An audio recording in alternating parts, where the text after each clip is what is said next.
Oui Vincent, alors le collège Jules Ferry du Tillot s'est lancé dans l'aventure de devenir un collège éco-responsable et ce, à l'initiative de son principal, Thierry Jany. Alors Thierry, d'où vous est venue cette idée? L'idée vient dans le mot que vous avez évoqué, éco-responsable. Je voudrais que nos collégiens soient responsables de leur futur. Sur qui vous pouvez vous appuyer alors pour mener à bien ce projet?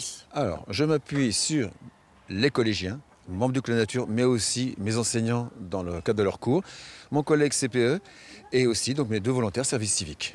Alors on va assister ensemble à un atelier justement du Club Nature qui se déroule en ce moment, atelier de plantation d'un arbre qui commence par cette étape. Alors qu'est-ce qui se passe là? Donc nous avons un bac de compostage dans lequel donc, nos élèves mettent les résidus qu'ils ont récoltés à la cantine. C'est eux-mêmes qui vont les chercher. Oui, ils vont les chercher avec nos volontaires service civique, toujours.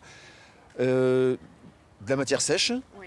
Une fois que ça a bien travaillé, nous obtenons le beau terreau qui est à côté. Oui. Là, ça demande un peu d'effort physique des garçons, là. Oui, mais on mettra des filles bientôt. Ne faites pas. Voilà. Donc le terreau, le compost, le terreau, et ensuite, eh bien, on passe à la plantation de l'arbre. Alors là, qu'est-ce que vous incitez les enfants à planter? Donc là, elles vont nous planter, vous voyez que même une fille porte, Oui. donc un mirabellier. D'accord. Et l'idée, c'est de travailler sur le futur. Voilà. C'est-à-dire, en fait, quel message vous voulez transmettre ici en plantant un arbre? Leur montrer que leur présent, plantation d'arbres, Oui. ce sera leur passé dans quelques années, mais le futur de leurs enfants, quand ils sont scolarisés, pourront dire « Ah, c'est papa, c'est maman qui a planté l'arbre ». Là, on voit que tout le monde est bien organisé, hein. Il y a ceux qui vont mettre le terreau, celui qui arrose, la jeune fille qui est en train de tenir l'arbre. Il y a une sorte de solidarité, j'ai l'impression, dans ce club nature. Un vrai travail d'équipe. Ils sont 44 en tout, donc c'est important qu'ils travaillent en équipe. Ça aussi, ce sont des notions que nous voulons développer au collège. 44, ça représente 10% de l'effectif du collège. C'est quand même une adhésion qui est importante, hein. Oui, de tous les niveaux, garçons, filles, Oui. et quelles que soient donc leurs habitudes, qu'ils soient déjà en maison ou en appartement, ils s'y mettent tous. Et franchement, je suis fier d'eux. Mais moi, je suis ravie de voir des enfants, effectivement, qui sont proches de la nature comme ça. Vous avez d'autres démarches aussi que vous mettez en place dans votre collège. Création cette année d'une éolienne, de panneaux solaires.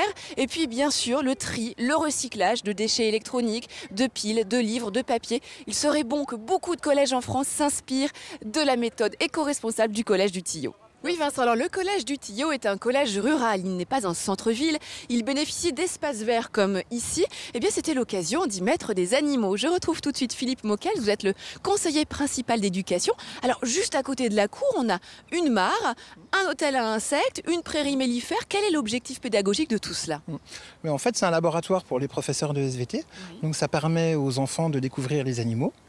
Donc on a dans cette mare des poissons, on a des grenouilles, et puis on a à côté un espace mellifère qui nous permet donc de montrer un peu que les abeilles peuvent avoir à manger. Donc les abeilles, les bourdons, les pollinisateurs. Donc ça permet aux enfants d'avoir un endroit et qui leur montre que chez eux aussi c'est possible donc de faire cette petite réserve naturelle en fait. Et puis on leur inculque ce qu'est la biodiversité. Vous avez des animaux aussi de taille un peu supérieure.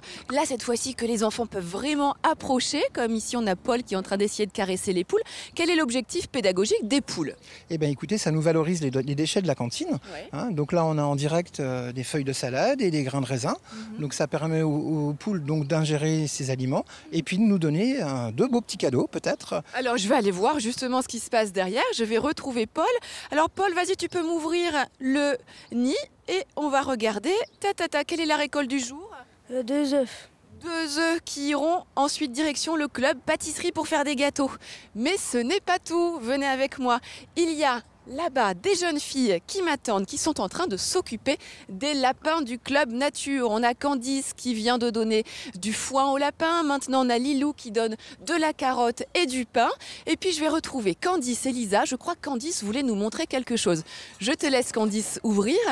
Alors, Lisa, vous êtes un petit peu, Candice et toi, les deux responsables des lapins. Oui, c'est cela. Alors, vous venez les voir souvent?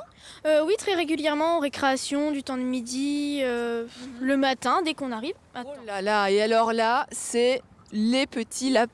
Oui, ils ont 2 semaines. D'accord. Et donc, il faut les manipuler. Avec précaution, faut pas trop les toucher. Regarde, il est en train de tomber.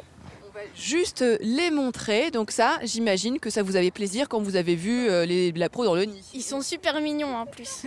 Et bien voilà, des animaux qui permettent d'apprendre en plus le cycle de la vie aux enfants, qui les responsabilisent. Décidément, il y a de quoi s'inspirer ici au collège Jules Ferry du Tillot.